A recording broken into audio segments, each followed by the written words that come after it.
talked about. So, what is this case really? Why has it become so controversial? And who is Wankhede? The guy at the eye of the is in Mumbai. She's based out of Mumbai. She's been tracking this case for us and has done a deep dive profile of Sameer Wankhede today in our website, ThePrint.in. So you must log on and read it. Mansi, thank you for joining us from Mumbai today. Thank you, Ruhi. So, I know how exhausting and completely taxing it must be for you to track this case, because every day there's something new happening and there are all kinds of allegations flying around. But just if you could sit back a little bit, and for the benefit of our viewers as well as for my benefit, tell us in a nutshell what has happened so far. And I don't mean the legal aspect of it. I mean, what has the NCB done? What are the various allegations and how it has become a political hot potato? Okay, so basically, as everybody already knows, it started as what seemed like the NCB busting a rave party, and by morning of 3rd of October, this happened on the evening of 2nd of October. By morning, we started hearing that there is the son of a big star involved, and then Aryan Khan's came forward. So all this happened, and it still for a while just seemed like the NCB has kind of busted what allegedly looked like a rave party, and Aryan Khan and some of his friends were detained, and then later on they were arrested the subsequent day. When the case really started becoming political was the same week after which Aryan Khan was arrested. Nawab Malik from the Nationalist Congress Party, he held a press conference and he made some really startling comments which gave the whole case a political color, because he named that he basically revealed that there was a person called Manish Bhanushali and another called KP Gosavi. And Manish Bhanushali, from all his social media presence, seemed like he was connected with the BJP, that he was a functionary of the BJP, a former functionary of the BJP. And KP Gosavi wasn't anybody related to the NCB, but yet there were videos where you could see KP Gosavi, escorting Aryan Khan to the NCB office, and Manish Bhanushali walking along with Arbaz Merchant to the NCB office.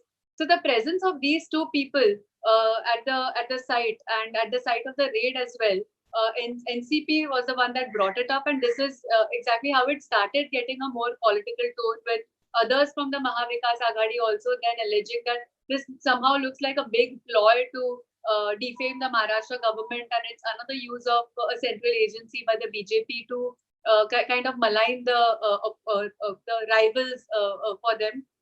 And now, every day there was some or the other development on that front. And now it has reached a stage where it has actually become against one IRS officer rather than, an institution or a party. Or it's literally assumed the tune of NCP versus the NCB. And now the Shiv Sena has also started talking about it and raising questions on his intentions as well.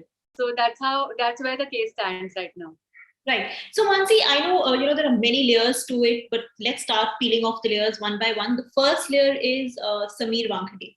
What do we know about him? What has been, because you've written a very interesting profile today, which says that he has an old Bollywood connection. It's not new for him to sort of rub Bollywood the wrong way. So what do we know about him?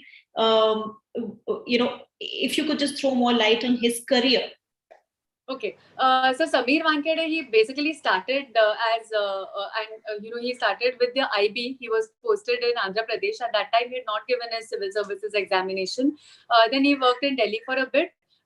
He is from the 2008 batch and the IRS cadre. One of his first assignments was at the Air Intelligence Unit of the Mumbai Airport Customs, and that's when we started hearing more about celebrities being detained at customs for duty evasion, and for small things, a little bit of jewelry, extra liquor bottles. And he's also one of those officers who's very media friendly, so he will be in touch with the reporters covering the beat, let them know about every case that has been registered, and so the media also started carrying these stories about now today Katrina Kaif was stopped, Anushka Sharma was stopped, and so on and so forth. And then the name Sameer Wankhede started getting sort of an enigma, that this is the guy who is making celebrities answerable at customs when they used to just walk through. And he in his earlier interviews has said that people at customs at that time they would worship celebrities, stopping them to check them for duty evasion. They would just walk through the green channel, or they would ask their assistants to carry their baggage for them. So you can't, I mean, technically you have to carry your own bag through the green channel. So as a result of which they wouldn't get into trouble. So Sameer Wankhede changed a lot of that. He was with Customs till 2013, after which he was with Central Excise for just a few months. But even in those few months, he managed to rile up a lot of Bollywood producers, directors, writers. So I think he had cases against Anurag Kashyap and Ram Gopal Verma and Vivek Oberoi, and the Film and Television Guild, Producers Guild also decided to take up the matter with the Service Tax Commissioner, saying that, this is not intentional. It's not that we don't want to pay service tax, but the logistics of it is sometimes gets confusing. So you shouldn't malign us this way by just slapping cases. And so I think Anurag Kashyap, in one interview with Faye D'Souza, which had gone viral earlier this month when Sameer Wankhede's name again cropped up, he had said something about how Wankhede always has been after Bollywood, and that is exactly how Bollywood looks at Sameer Wankhede. Then I think after that he was posted with the National Investigation Agency for a bit, and then the Directorate of Revenue Intelligence, where there were no big profile celebrity cases as such that we heard about or came his way, because those postings are also not, I mean, there's less likelihood of catching a Bollywood personality for a terror plot and then he came to the NCB at a time when the controversy around actor Sushant Singh Rajput's death was at its thickest, and the NCB had started probing a drug angle into it, and within 10 days of he joining the NCB, he arrested Riya Chakraborty, Shobhit Chakraborty, and then we heard stories about Deepika Padukone and Sara Ali Khan and all those actresses being interrogated for alleged drug consumption. So it was all under Sameer Wankhede as zonal director. So that's the Bollywood connection that he has. Right. Okay. So as I said, one layer has been lifted. Now the next question is, who is Gosavi? And now there is suddenly controversy around him with a witness claiming that there was talk of paying some money to Wankhede as well. So we are still not very clear about how Wankhede and Gosavi knew each other or were related, or how Gosavi even came to be at the spot. But what the NCB says is that Gosavi was an independent witness and an informer like Manish Bhanushali. And Manish Bhanushali, in his interviews to the media and even to the print, he had said that he got some information which he and Gosavi took to the NCB, and that's how the two of them got involved with the case. And so KP Gosavi is also very, for the lack of another appropriate term, a shady character per se, because he in another case by the Pune police, a case of cheating. KP Gosavi was one of the main accused, and a charge sheet was also filed in the court, and he was declared to be an absconding accused. And here to the NCB, he is an informant, and he is one of their star punch witnesses. So he is that kind of a person. And KP Gosavi was there right since before the raid. I mean, there are videos that have been doing the rounds which are supporting this, that he was at the NCB office before the raid, during the raid, and after the raid, and he was with Aryan Khan as well. He took a selfie with Aryan Khan, which went viral, and that's how actually people started questioning who is this man in the selfie. And now he is again nowhere to be found. The Pune police has woken up after all this and issued a lookout notice for KP Gosavi and kind of renewed their search. And some more cases of cheating have been filed against him, because he apparently ran some sort of a company which was a talent acquisition firm. I mean, it may not have been, but it was probably a front for a talent acquisition firm where through which he seems to have cheated a few people, and these people have gone and registered complaints with the police. But right now he is nowhere to be found. All right. Okay. So I'll take audience questions now. There is one question. In fact, there are two questions from Soham Roy, who's a member of the Print YouTube community. One is whether the NCB is staffed by IPS officers or IRS officers. And the second is who the NCB chief reports to, whether it's to the MHA. The NCB chief, as in the Director General of the NCB. The NCB eventually comes under the Union Home Ministry. So then, yeah, he would be reporting to the So NCB typically staffs IPS officers, but they also take officers on deputation. And Sameer Verma is an IRS officer who has been sent on deputation to the NCB. So there was a vacancy created in 2019 for which Sameer Verma applied in November 2019. So to his relevant authorities at the Directorate of Revenue Intelligence, which forwarded his application only in August 2020, when the drug angle, etc., had already started. The probe had already started by NCB Mumbai, and he eventually joined NCB on 31st of October within 5 days of his application being forwarded to the NCB. Right.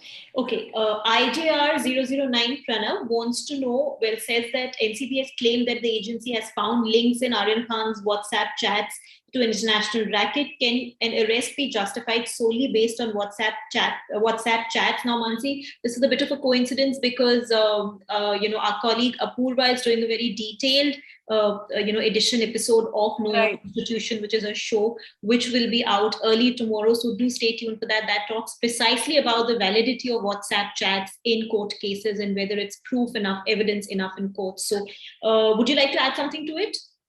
No, I think she would be the best person to speak to about this because she is our legal correspondent and knows the act as well as its loopholes and problems very clearly, and the nitty-gritties in technical terms of this case as well. So I'll let her answer that in tomorrow's episode. Great. Okay, Anmol, why is Sameer Verma suddenly being attacked? Is he a BJP supporter? So, to look at the larger politics of it, is there any political affiliation which is perhaps making him so controversial? So far, there is nothing of that sort that has come forward. There has not been any BJP connection in the past or anywhere where he was favored by the BJP government in the past. So far, nothing of that sort has come forward.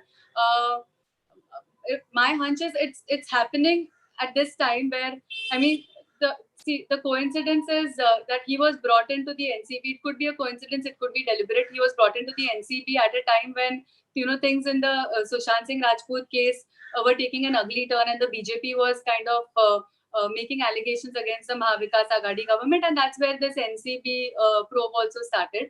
And secondly, it's also right now what's happening is anyway, left, right, and center, there are a lot of cases where the Enforcement Directorate is looking into members of leaders of the Mahavikas Aghadi, and this is yet another central agency which is again investigating a high-profile case in Maharashtra, and also by Nawab Malik. One of the things that the BJP has been saying, why Nawab Malik has been vocal about it, is because the NCB had earlier this year caught Nawab Malik's son-in-law, and the son-in-law was also he was basically under arrest for 8 months before he got bail, and the court has made some remarks that there were no drugs found on the Nawab Malik's son-in-law. So again, for the Mahavikas Aghadi government, the NCB's action against Nawab Malik's son-in-law also seemed to fit into the same narrative of central agencies being used to target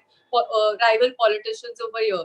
So that's how there are insinuations being made that Sameer Verma may or may not be a BJP person. Right. Now, there are many questions on the validity of WhatsApp chats. As I said, you'll have to wait for our next episode of Know Your Constitution, the print KYC, which is going to be out tomorrow. Let's take this one question from Anmol before we close. Sorry, not Anmol, and I've already asked that question. This is from Samesh. Is this an attack on Muslims in India? Why only a Khan? Now, I know, Mansi, this is a bit of a how do I put it? It's a larger existential question. It's difficult to answer it.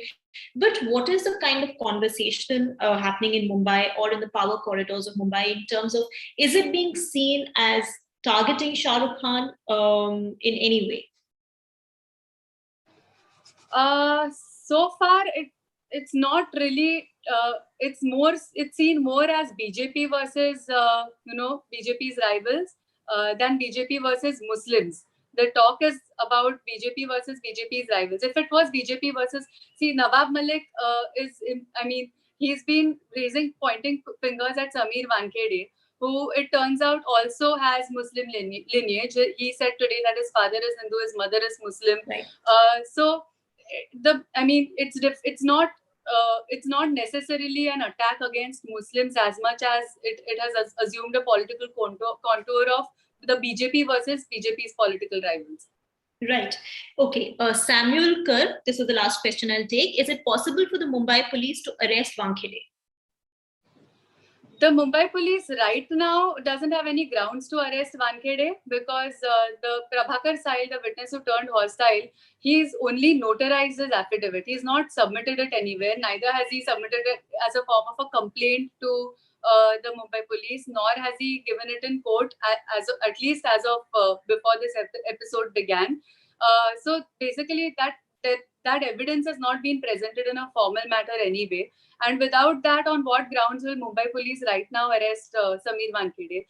But there is a strong demand within the Maharashtra government by leaders like Nawab Malik and Sanjay Raut to have a special investigation team inquire into this whole the whole political mess around it, and the unanswered questions of who is this Sam D'Souza, for example, who Prabhakar Sahil had named, and what was this whole talk about 25 crore and then give 8 crore to Sameer Wankhede and then the rest will have to be split, etc. So there is a chance that the Maharashtra government could act in that direction and start its own inquiry under the State Home Department. And then depending on what that inquiry leads to, or if this Prabhakar Sahil in the meanwhile does convert his affidavit into a formal complaint, then there could be some grounds for the Mumbai police to take action against Sameer Wankhede. But as of now, the NCB says that as per its procedure, since it is a vigilance issue that has been raised in public domain, it has forwarded it to the relevant authority, to basically the senior most authority within the NCB to look into and then take action accordingly. All right, Mansi, thank you so much for helping us make sense of this cobweb of a case. And what, as I said, has become a very, very controversial issue. As I said, do log on to our website, theprint.in, to read this fantastic profile Mansi has done tracing who Sameer Wankhede is and his past. Thank you for watching Government Matters and for sending in your questions. Keep subscribing to the Print YouTube channel. Thank you so much, Ruhi.